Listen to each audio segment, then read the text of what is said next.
Gabriel, just a few days away from a big main event fight here at the UFC Apex. How are you feeling and how was preparation coming in here? Bem-vindo. Aqui no Apex, como é que você está se sentindo a sua preparação para essa luta esse sábado? Eu estou muito feliz com tudo que está acontecendo e muito empolgado para sábado. I'm really happy about everything that's going on. All that's going on makes me really happy, and I'm very excited about Saturday. When you say all that's going on, just the fact that you and your brother are both fighting, or what else is going on that you're very, very excited for? Quando você fala que tudo está acontecendo, é porque você e seu irmão estão lutando do mesmo card ou tem mais alguma coisa acontecendo que você está tão feliz? Não, exatamente isso. Meu irmão no mesmo card que eu e fazendo o main event pela primeira vez. Muito feliz com isso. Absolutely. Me and my brother fighting on the same card, and also me doing the main event for the first time, so that's absolutely what it is. You know, a lot of times doing the main event for the first time, there's extra pressure, there's extra media obligations. But have you enjoyed everything so far that's been leading up into this first main event for you? Muitas vezes, né, quando você tem um evento principal, tem mais obrigações com a mídia, como fazer mais obrigações com a mídia, com entrevista, com tudo que foi mais ocupado. Isso aí tem lhe perturbado um pouco ou você está com a cabeça normal, está gostando de todas as atividades que tem que fazer para fazer o main event? Não, estou gostando bastante. A gente está fazendo tudo com tranquilidade, então a gente está sabendo lidar com tudo isso. Yeah, it's fine. We've been able to deal with everything that comes with the main event. I'm really happy to be doing the main event. No extra stress. Now, this fight was originally supposed to take place over in Rio, but they got moved and this was able to be a main event. I'm sure you're glad that you're main eventing, but was there any part of you that was a little upset that you weren't able to fight in Rio just a couple hours maybe away from home? Essa luta era para ser originalmente feita no Rio de Janeiro, né, você e ele. Então estão acabando fazendo a luta aqui, né, no Apex, e você agora é a luta principal. Tem alguma diferença de você ter lutado com ele agora como evento principal e não ter lutado com ele no Rio? Eu queria muito ter lutado no Rio. Lutar no Brasil é muito bom, mas me ofereceram para lutar em Vegas, o main event, então eu fiquei mais empolgado ainda e mais feliz com a oportunidade. Of course, I would love to have fought him in Brazil. You know, it's my home country, but they offered me to fight here, and it's the main event. So I'm even more excited to fight him here in Vegas in the main event, and it's a great opportunity for me. And you and your brother were here before. You guys earned your contracts on the Contender Series. Now you're fighting again with him. Do you like fighting with your brother? I mean, a lot of times I can see where maybe it's pressure, but you guys have been training with each other, and you guys obviously do well when you fight. But is there any part of you that would just rather not fight at the same time, where you'd maybe corner as opposed to compete at the same time? Mesma pergunta, né? Vocês já lutaram aqui, vocês e seu irmão pegaram o contrato do UFC aqui, vocês são acostumados a lutar juntos no mesmo card. Então, você agora está no main event, na luta principal. Como é que tem sido esse processo e como é que você aproxima com as suas emoções com seu irmão, lutar junto com ele no mesmo card? Sempre tem aquela emoção, né? Mas a gente controla bastante. A gente já lutou muitas vezes no mesmo card. Ele está no card principal e eu estou no main event. Isso é mais emocionante ainda para a gente, para a nossa família. Então, isso é motivo de felicidade e de gratidão a Deus por tudo. Yes, we were very used to fighting together. We fought together in many cards many times. This time is in the main card. I'm the main event. So, of course, there's a lot of emotions that play around, but all positive emotions, positive vibes. We have grown acquainted to train together, to go to fight camps together. So all we see this is a big blessing for the both of us. We're both very excited and grateful to be here. You know, outside of, obviously jumping up to a bigger main event and much more important for your career, there's a lot of things that get switched up when you change the event and push it back. What sort of things, when they changed it for a month, what sort of things did that affect your fight preparations in terms of like maybe your weight cutting, just making sure that you peak at the same time? What sort of things did that switch up with them postponing this fight? Quando a luta foi atrasada, quando foi mudada de data, sempre mexe com a gente um pouco, né? Com a cortada do peso, a data muro tem que adiar, a preparação tem que ser adiada também, tem que ser ajustada. Então, tem alguma coisa que afetou você, a luta ter se mudado para mais tarde, ou na sua preparação, no seu corte, alguma coisa que afetou, ou está tudo tranquilo? Não, foi bem tranquilo. A gente teve até mais tempo para se preparar para os 5 rounds ali, então isso foi bom. A gente estava preparando para 3 rounds e faltando 3 semanas mudaram.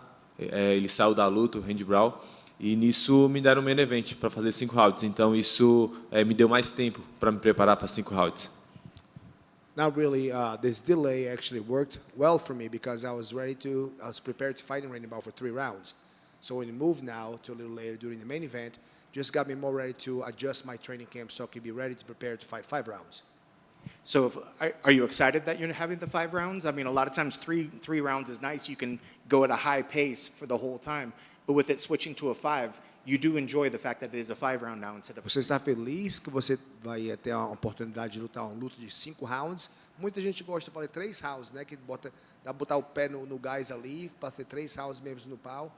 Mas você agora vai fazer a luta de 5 rounds. Você prefere se preparar para fazer a luta de ring guards com ele? Sim, estou preparado para fazer 5 rounds e essa é uma oportunidade que o UFC me deu de fazer um main event. Então eu trabalhei para isso, treinei bastante. Então eu prefiro sim, porque isso mostra que a gente está evoluindo na nossa carreira. I do prefer the 5 rounds. It just shows that I'm evolving in my career. I'm growing in the weight class. I was preparing for 3 rounds, but 5 rounds it says that I'm doing the main event. So I'm very grateful for that opportunity. Yeah, I'm ready to fight 5 rounds. I'm growing in the weight class. I'm fighting the main event, and I got to be ready for 5 round fights.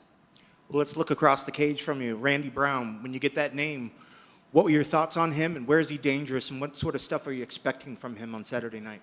Olhando através no octágono, né, para o Randy Brown. Cara alto, com distância, com reach, que é striker, né, que é trocador, que tem as ameaças dele, né, que é longo. O que você vê olhando aquela? Quais são as ameaças que o Randy Brown traz a você? Ele é um cara perigoso, sim. É um cara que vem da trocação ali, do boxe. Então, é um cara longínquo ali, um cara que tem a distância boa. O perigo dele é só esse, mas eu tenho minhas ferramentas e acredito que eu vou conseguir finalizá-lo. Randy's a great striker. He's tall. He's got long range. He's rangy. He comes from, of course, he likes to trade, like I do like to trade. But that's it. He's a long, rangy fighter with a long range, good striking, good boxing. That's how I see him. I have a lot more tools, a lot of diverse toolbox that I can use on him. So I'm very excited for this fight. Well, speaking of that, your keys to the victory, what sort of thing needs to happen on Saturday to make sure that you get your arm raised? Quais são as chaves da sua vitória? O que tem que acontecer sábado para você ter a sua mão levantada? Só precisa eu entrar dentro do octógono e fazer um belo trabalho, em fazer a estratégia certinha, é isso. All I need to do, the strategy is prepared, the training is done. All I need to do is step inside the octagon and impose my strategy. Job is done. And then looking ahead to 2026, what sort of goals are you setting for yourself for next year? How many times do you want to fight, and where do you see yourself in the division next year? E agora, olhando para o ano que vem, quais são os goals e as expectativas que você tem de você para fazer no ano que vem? No primeiro semestre ali, se Deus quiser, vai vir um top 10 aí, para a gente iniciar o ano bem. E acredito que até o final do ano a gente está entre os top 5. Hopefully, God willing, in the beginning of next year, I get some ranked guy, top anybody ranked after that. I just keep moving up in the ranks, and by the end of the year, I want to be top 5. Just a couple quick ones outside of your fight. Next week, we have the welterweight title belt is going to be on the line between Makhachev and JDM. Just want to get your thoughts on that fight and how you see that fight playing out. Uma pergunta que não tem a ver com a sua luta. Semana que vem tem a luta do título, né, do welterweight, que é o Jack Madalena com o Makhachev. O que você acha dessa luta? Eu acredito que, pela visão de luta que eu tenho, o Makhachev vai levar essa luta. O Madalena não é um cara completo, e o Makhachev sim, entende? Está vindo da categoria de baixo, mas está fazendo um trabalho, pelo que a gente vê pela internet, né, a gente está fazendo um trabalho de força ali, de ganhar de massa muscular, então acredito que ele leva essa luta. I believe Makhachev is going to take the fight. I don't think JDM is a complete fighter. Makhachev is, and by the work that I see him doing online and social media, all the weightlifting, they put on some size in his body, some mass. I think Makhachev is going to take the fight. And last question. Recently, there's a lot of allegations about fight fixing and things going on in the UFC. I want to ask you, do you believe that there is a problem within MMA or within the UFC with fight fixing with these allegations? Isso é uma pergunta. Tem muita gente falando, né, que tem as lutas estão sendo fixas agora no UFC. Estão enrolando luta. Tem muita polêmica, dizendo que tem muita gente que está dizendo que tem luta estragada, luta casada no UFC, que a gente está perdendo de propósito. O que você acha dessa polêmica todo gênero que tem luta no agora no UFC que estão perdendo de propósito? Eu não tenho nada a dizer. Tem cada atleta tem sua responsabilidade, né? Então isso nunca aconteceu comigo e acredito que a pessoa não é atleta de verdade que faz isso. I don't believe a real athlete, a real fighter should ever do that. It's not my problem. I didn't hear anything like this. I'm just here to do my job, my honest job. Like I said, not in the UFC, and I really don't believe a true honest fighter would do something like that. Best of luck on Saturday. Another fight week, another few days away from fight, main event. How you feeling? I'm feeling good, man. I'm feeling good. Ready to go in there and have some fun. Now this bout was supposed to take place last month, was supposed to be in Rio. When a fight gets switched up like that, how big of a change is it? And I know it's at the Apex, but you're headlining, but fighting in Rio probably would have been pretty cool too. You know, what sort of things happen when they come at you with this change? A couple things happen. Just some adjustments in camp. You know, the time obviously changes, so you have to, dial it back a little bit. But it worked out. I don't want to go to Brazil. I want to travel all the way to Brazil, you know, under these circumstances. I've been there before. What I want to do is I want to just be able to take a quick flight, you know, come here, do what I need to do, and go home. How far out from the fight were you made aware that they wanted to relocate it or reschedule it? Sorry.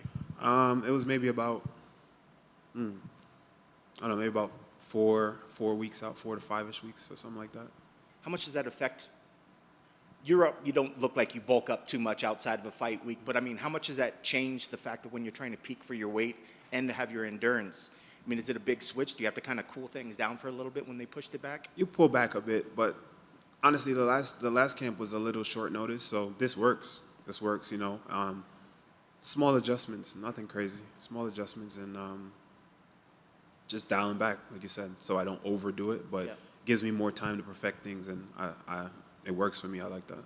You mentioned like the last one was a bit more of a short notice. We often hear from fighters say that they really like short notices at time because there's less stress of thinking about the fight, you know, their body's ready. Do you prefer or do you enjoy short notice fights, or is it just a matter of... I'm not a short notice guy per se. I will, but, you know, I'll take it and I'll do it, but I don't love it. Like some guys say, oh, they love it because, not that I'm out of shape or anything, like I can, but it's just, I prefer to have my time to prepare properly, diagnose the guy, you know, I'm one of those people, I get real cerebral with it, and, you know, I just like to have everything in order, and it's a good amount of time to prepare for a person. Well, now they gave you an extra month to think about, you know, Yeah. your opponent. Perfect. So I guess, you know, break him down for me. Where is he dangerous and what sort of things are you expecting out there? I think he's a tremendous athlete. You know, I think he's an explosive, strong guy. I think that his grappling ability is tremendous. That's it, you know, but I've seen him before. You know, I've seen him before. We've been here before. But a tremendous athlete. You know, I think he's really, really dangerous, and I just got to make sure I'm on point on all, you know, on all aspects. Like you said, you know, you've seen him before, you've seen his type. Is there you've been around the game for a while now, is there anybody, do you feel like you see new stuff coming out from the guys coming up, or is it all just a rehash of something that you've already sort of seen out there? There's always something, you know, there's always something new. You know, guys are developing, the game is always developing. And, yeah, the game's evolving every time, every day. There's new waves of guys, and you know, just him. I've seen him, you know, and that doesn't take away from his skill set. I just seen it before. Yeah. Whereas, you know, some other guys, there are some new stuff coming, and you know, it's kind of cool to see the game grow, and it's an honor to grow with the game and continue to do what I do. But yeah, it's good. And I imagine in the gym, you know, people look at you as a vet, but are there guys in the gym that you're starting to see come up that push you and that you learn new things from every day? Absolutely. I see guys that are coming up, young kids, you know, that have bright futures, you know, tremendous athletes, you know, even over at Marquez MMA, you know, shout out those guys. You know, those guys helped me tremendously, and there's so much young talent in the room, from guys like Igor, Itzo, Bushido, you know, these are guys that are just not even in the UFC yet, you know, and just a ton of athletes, man, ton of great guys, you know, Maximus, you know, and yeah, these guys are coming, and they're developing really well, and you know, you can see it in their game in the gym. And I'm sure that as these fighters are training, they're looking at you for your experience, or they're watching your actions. But if there was something you could tell these young fighters that if you wanted to verbally say something to these fighters along their way, what would you say to them to keep them motivated? And maybe if you had one lesson that you would want to impart them with. The importance of resolve and the importance of giving it your whole heart, and giving it your whole heart every day when you show up. Doesn't mean be a meathead. It doesn't mean get your ego involved and be this tough guy in the gym and I'm, hard every day. There's a reason why I'm still here, right? And it's because I do give it my whole heart, but you train with intention and be intentional about everything that you do. That's what I would tell them. When you train smart. You can spar every day. People say you can't spar every day. You can spar every day if you're prepared properly and you're equipped with the skill set. So before you get to that step where you need to spar, make sure you're equipped with the skill set and you have a fundament and your fundamentals are there. And then once your fundamentals are there and you can protect yourself, you'll be okay to spar because you can defend yourself. And oftentimes it seems like the mental side, the mindset is the hardest part. A lot of people, it seems, when they go into training, they feel like they need to be angry. They need to be angry at their opponent, and whether they're be fighting in the cage, in the octagon. You see fighters that come to the UFC and they feel like they have to talk. Sometimes the sport makes you feel like you have to talk up your fight, but some people carry that anger, and you wonder, is that good for a long-term career? It's not. It's not, right? Not at all. Not at all. I know guys that they walk around with this tough guy thing, and then when even in sparring, it's like it doesn't. People are not your enemy, man. You know what I mean? It's like you fight in the octagon. You fight for money. You know what I mean? You fight to change your family's life, right? You fight for an opportunity to be the best in the world and show your skill set, right? And the best fighters in the world don't walk around angry. You know what I mean? So you gotta focus on the skill set, develop the skill set, and you can be the best. What's your keys to the victory for Saturday? What needs to happen to make sure you get your arm raised? What needs to happen is I need to just be first, be fast, all right, and be myself, and just go out there and do what I do. That's it. Keep it on the feet as much as I can, but, welcome a few exchanges, grappling exchanges, and once he realizes that I'm not just a dead fish on the ground, I think that's when, things will take over for me. And I know this is only the second fight that you got this year. Looking at 2026, what are your goals, and how many times are you hoping to get back in there? And has it just been tough finding opponents, or is 2 about the perfect number for you in a year? Typically I fight more. 2 is good, but this time, we were looking for a guy in the rankings, you know what I mean? It was having a tough time getting some matchups, for someone who wanted to let me in and give me a shot, you know what I mean, at the rankings. And coming off the performance that Bonfim had against Wonder Boy, I felt, maybe he was in a position that he needed to defend that ranking. And I was open to fighting anybody in the rankings because I do believe I match up well. I have some amazing fights with some of the guys even in the top 10. There's a lot of great fights from me and the fans. So, it was tough getting fights, but here we are now. Yep. Just a couple outside of you. One of your past opponents is fighting next week at UFC 322. The welterweight belt's on the line. Yeah. I want to get your thoughts on that matchup, and how do you see that fight playing out? It's a great fight. It's a great fight, but don't sleep on Merik.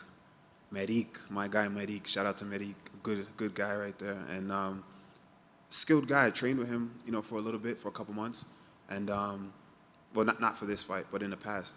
And he's highly skilled. He's a good southpaw, good pop on his punches. I think he can do well. But Salikov, still crafty vet. The dude is, he does damage, and you got to watch for those spins. He can get anyone out of there. He's very powerful. So it's going to be a very good fight, I think. Now, I was also talking about Makhachev and Madalena as the welterweight belt. Yeah. Is that who you were just describing? No. Oh, that's you. That's what I was asking, was for the Madalena. I thought you were talking about Salikov. You said past opponent on this card. No, not on this opponent that you fought in the past, because you fought JDM in the past. Oh, I'm sorry, that was my Salikov fault. on this card. So that's why I thought you were talking about. I was like, I don't think I know that nickname for him. But no, JDM and Makhachev. Your thoughts on that fight? Oh, that's a great fight. I think I'm taking JDM to win that fight. I think JDM, fought arguably a bigger version of Islam in Bilal Muhammad, and I think people are underestimating how good Jack is, and then also you see his development, man. He's developing good. You know, you see like he's gotten better from where he was, you know, and his scramble ability, everything doesn't stop moving. And I do think that if he can't take which he will get taken down at some point from Islam, but if it's not a factor, if it's not a thing where he can hold him there and he's able to get up and continue to work and then maybe get taken down again, but if he can get up and Makhachev is in a position where he's like, all right, well, I got to strike for some bit, he's going to be in trouble. He's going to be eating some shots, you know, because I don't see any world where, you know, the dude is going to be getting head kicked or something, you know what I mean, from Makhachev. You know, I don't see that, but you never know, bro. The fight game is crazy. Last one, another part of the fight game being crazy. I want to get your thoughts on the recent allegations of fight fixing. You know, a lot of people saying that it could be rampant in the sport or that people have been approached. But I just want to ask you, do you feel like there's a problem in the UFC or MMA with fight fixing right now? I don't know if there's a problem. I can't speak to it. This is one incident that happened. I don't know about rampant. You know, there's a lot of allegations being thrown around. For me, I can't speak to it. I don't have all the facts. I don't have all the information. I'm one of those people that I don't like to speak on things when I don't have information. So I can't really speak on it. But what I can speak on, you know, is what's happening in Jamaica. You know, I want to take the time to maybe, you know, talk about those things as far as the hurricane and the people who have been affected. You know, I have family that's been affected, you know, and friends and all that stuff. So, you know, I decided we can maybe do something to help them. And I created a foundation, you know, that's been up and running for about a year, you know, and it's more so to help the inner city youth and underprivileged kids to learn martial arts for free and be able to train and maybe potentially become MMA fighters, right? We decided to help, you know, with some relief. So we set up an account, you know, and we've been taking donations and everything. So the UFC stepped in as well, and I asked them to match, you know, something that I put in, and they went above and beyond, you know, way above and beyond, and went past what I asked them to match, you know. So I just want to shout them out for that because they didn't have to do that. And yeah, if anyone's interested, it's called the Randy Brown Foundation. You know, you can go ahead and, you know, check it out. Best of luck on Saturday. All right. Thank you for pointing that out. Thank you.